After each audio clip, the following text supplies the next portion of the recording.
बंगाल के किसी गांव में एक जुलाहा अपनी दो पत्नियों के साथ रहता था। बड़ी पत्नी की लड़की का नाम था सुखू और छोटी पत्नी की बेटे का नाम था दुखू। नाम के मुताबिक सुखू अपनी माँ के साथ सुख से रहती थी, क्योंकि जुलाहा दोनों को बहुत प्यार करता था। उधर दुखू और उसकी माँ के दिन बड़े कष्ट से बीतते थे, क्योंकि जुलाहा उनकी ओर ध्यान नहीं देता था।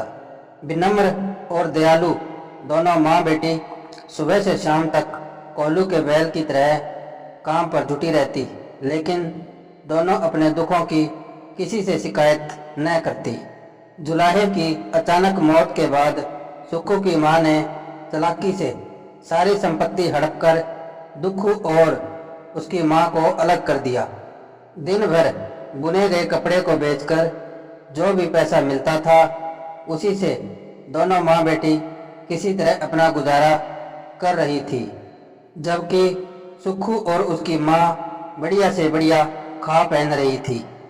एक दिन दुखू की माँ ने रुई सुखाने के लिए बाहर डाली और दुखू से उसकी देखभाल करने को कहकर स्वयं तालाब की ओर पानी भरने चल दी। अचानक हवा का तेज झोंका आया और सारी रुई उड़ाकर ले गया। दुखू ने लाख बटोरने की कोशिश की, लेकिन सफल न हुई। हार कर वह रोने लगी। तभी वायुदेव ने उसे दिलासा देते हुए कहा, तुम मेरे पीछे पीछे आओ, मैं तुम्हारी रुई दिलवा दूंगा। दुखू को रास्ते में एक गाय मिली, जिसके आग्रह पर उसने फटाफट उसके इर्द गिर्द जमा गोबर आदि साफ किया और उसे घास आदि खिलाकर वह आगे चल पड़ी। थोड़ी दूर आगे चलने पर केले के एक पेड़ ने भी उसे अपने आसपास जमा घास पात साफ करने को कहा। दुखू उसे साफ कर आगे बढ़ी तो एक घोड़े से मिली, जिसने उसे घास पानी की मांग की। सबको संतुष्ट कर अंत में थकी हारी दुखू ने चांदी से चमकते एक सफेद बालों वाली बूढ़ी अम्मा को एक किनारे सूत काटते देखा, जो अपने आप सुंदर साड़ियों में बदलता जा रहा था। दुखू ने खुद ही अनुमान लगा लिया कि वह चंद्रमा की बूढ़ी माँ थी। वायुदेव ने दुखू से कहा कि वह बूढ़ी अम्मा से अपनी रुई मांग ले।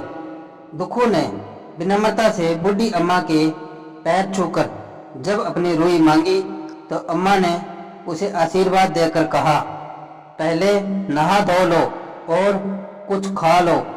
इसके लिए सामने कमरे में गमछे पड़े हैं, दूसरे कमरे में साड़ियाँ मिलेंगी, उसमें से तुम कोई भी साड़ी ले सकती हो। तीसरे कमरे में तेल रखा है, उसे बालों में डालकर पिछवाड़े के तालाब में डुबकी लगा आओ, तब मैं तुम्हें तुम्हारी रुई वापस कर दूंगी। अम्मा के आदेशानुसार दुखू गमछा लेकर कमरे में गई तो ढेरों बेशकीमती साड़ियां देखकर दंग रह गई, लेकिन सबसे मामूली साड़ी और साधारण सा तेल लगाकर वह तालाब की ओर चल पड़ी। जैसे ही उसने तालाब में एक डुबकी लगाई, वह परी जैसी खूबसूरत बन गई, लेकिन उसके पास दर्पण नहीं था, इसलिए उसे इसका पता नहीं चला। दूसरी डुबकी में उसका शरीर कीमती गहनों से लद गया।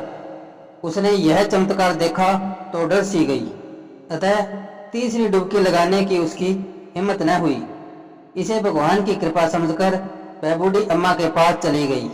दुखू जब भोजन कक्ष में पहुंची तो वहां तरह तरह के व्यंजन सजे थे, लेकिन बिना लालच के उसने साधारण भोजन से पेट भरा। बूढ़ी अम्मा ने दुखू के सिर पर हाथ फेरते हुए कहा, जाओ बेटी, चौथे कमरे में रुई के डिब्बे रखे हैं, तुम जिसे चाहो ले जा सकती हो। सबसे छोटे डिब्बे को उठाकर दुखू बूढ़ी अम्मा से आशीर्वाद लेकर अपने घर की ओर चल पड़ी। रास्ते में घोड़े ने उसे उपहार स्वरूप सोने की असरफियों से भरा घड़ा दिया, तो केले के पेड़ ने सोने के केलों का गुच्छा। गाय ने उसे एक ऐसी बछिया दी जो किसी भी समय दूध दे सकती थी। इतने उपहारों के साथ दुखू जल्द से जल्द अपने घर पहुंचना चाहती थी, क्योंकि वह जानती थी कि उसके बिना उसकी माँ बहुत परेशान होगी। जैसे ही माँ ने दुखू की आवाज़ सुनी तो वह दौड़ी हुई उसके पास आई, लेकिन उसके बदले हुए रूप को देखकर वह सकपका गई। दुखू ने जब पूरी कहानी सुनाई तो माँ ने उसे भगवान की कृपा मानकर धन्यवाद दिया।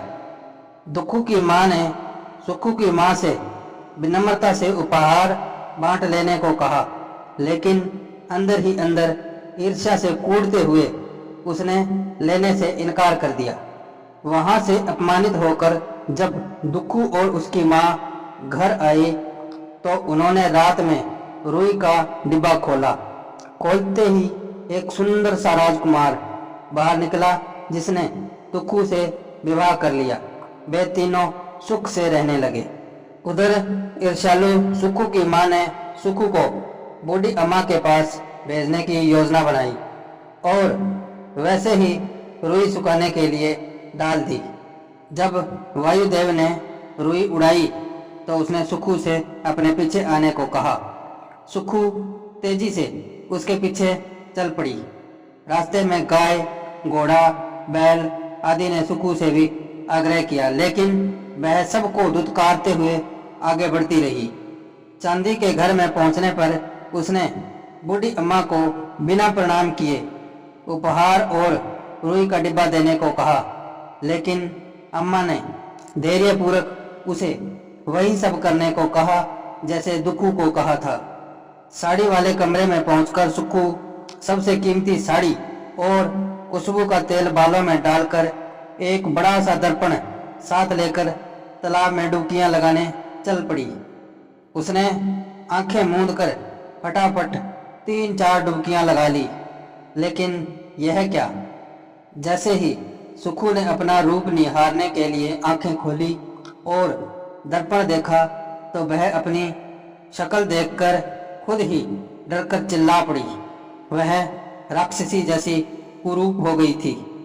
गुस्से में चिल्लाती हुई जब वह अम्मा के पास पहुंची तो उसने कहा कि उसने लालच में 2 से ज़्यादा डुबकियां लगा ली, इसलिए ऐसा हुआ। खैर, जो हुआ उसे भूलने को कहे अम्मा ने उसे खाने वाले कक्ष में भेजा। वहां भी अपने लालचीपन के कारण सुखू ने स्वादिष्ट व्यंजन खाए। रुई के डिब्बे वाले कमरे में पहुंचने पर उसने देख परख कर सबसे बड़ा डिब्बा उठाया और अम्मा को बिना प्रणाम किए बड़बड़ाती हुई चली आई। रास्ते में घोड़े ने सुखू को एक लात मारी और केले के पेड़ ने कच्चे केले का गुच्छा उसके सिर पर फेंक दिया। जैसे तैसे बचते बचते सुखू जब रोते रोते घर पहुंची तो उसकी माँ ने कुरूप सुखू को पहचानने से इनकार कर दिया। जब उसने सारी कहानी बताई तो दुखी माँ ने उसे अपना भाग्य मान लिया, लेकिन अभी एक उम्मीद बची थी, बड़ा सा रुई का डिब्बा। सुखू की माँ ने उसे रात को कमरे में डिब्बा खोलने के लिए अकेली छोड़ दिया और बाहर से दरवाज़ा बंद कर दिया। दूसरे दिन माँ इंतजार करती रही कि उसकी बेटी एक सुंदर से राजकुमार के साथ बाहर निकलेगी, लेकिन बड़ी देर तक भी जब दरवाज़ा नहीं खुला तो उसने उसे जोर जोर से पीटना शुरू कर दिया। अंत में हिम्मत कर उसने दरवाज़ा खोला तो जोर से चीख पड़ी। एक तरफ सुखू की हड्डियां पड़ी थी और दूसरी तरफ एक विशाल अजगर की कैंचुली। किनारे खुला पड़ा था रुई का डिब्बा। सुखू की माँ को अपने किए की सजा मिल गई। यह कहानी हमें यह शिक्षा देती है कि आदमी को न तो कभी लालच करना चाहिए और न ही ईर्ष्या करनी चाहिए। अगर यह कहानी आपको पसंद आई हो तो लाइक, शेयर और सब्सक्राइब करना ना भूलें। धन्यवाद। आपका दिन शुभ